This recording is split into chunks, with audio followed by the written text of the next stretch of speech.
Alright, so welcome back to another video, and it is finally happening. In only about a day and a half's time, Kyrie Irving has been traded to the Dallas Mavericks for Spencer Dinwiddie, Dorian Finney-Smith, a couple second-round picks, and a 2029 first-round pick. So let's talk about it. Do me a favor, if you enjoyed the video, drop a like, subscribe, leave a comment. We talk about everything basketball around here, NBA related. But yeah, let's go ahead and check out the article, and let's just talk about it. So the Brooklyn Nets are trading Kyrie Irving to the Dallas Mavericks, sources told ESPN agent Wojnarowski on Sunday.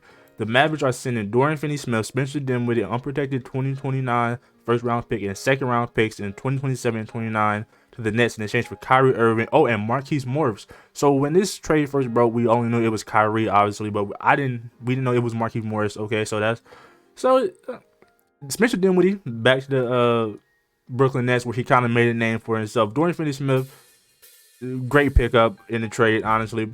But let's see. Talks between the Nets and Mavs accelerated on Sunday, sources said. The Lakers and Nets had several conversations on a potential deal, but the Nets preferred Dallas package that included getting a point guard and a wing to add to the roster, plus future draft picks. So the Lakers and the Nets had 7 conversations. 7, not 1, not 2. They had 7. Lakers fans, I'm sorry, I feel so bad for y'all, but if they could get a trade done with 7 conversations, come on now. Lakers, what are y'all doing? The Nets plan to offer the picks acquired in the trade, as well as the 2023 first round pick via Philadelphia 76ers in trade talks to try and improve the roster ahead of Thursday trade deadline, sources said. So yeah, this trade was kind of it had happened because it came out yesterday that Kyrie was willing to sit out the whole season if he wasn't traded by the trade deadline. So he really did put the pressure on the front office.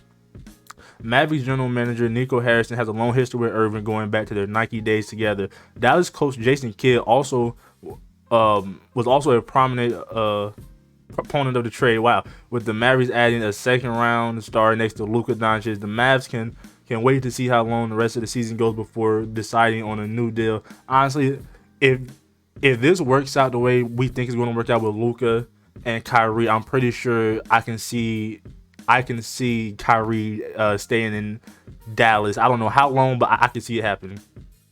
Dinwiddie, meanwhile, returns to Brooklyn, where he played for 5 seasons before an ACL injury in early 2020-21 season. Irving's tenure in Brooklyn ended after 4 seasons that included injuries, dozens of missed games due to refusal to get vaccinated against COVID-19, and suspension this season from promoting a movie that contained anti-Semitic themes. Irving, 30, opted into the final season of his deal in the summer, but requested a trade earlier this week after failing to reach an agreement with Brooklyn on an extension. Irving has been seeking in the neighborhood of a 4-year, $198 million maximum extension available to him on June 30th. Which said he's also eligible to sign a 2-year, $83 million extension with the Mavericks until June 30th. I think he's gonna take the deal.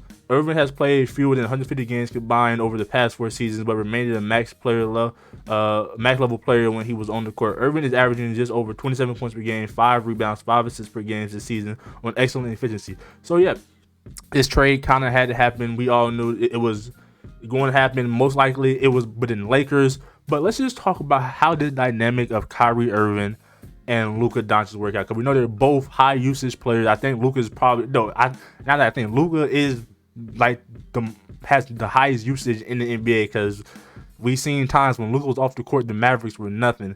But 2 great ball handlers, ball dominant players. Now, in my opinion, I think Kyrie Irving is going to continue.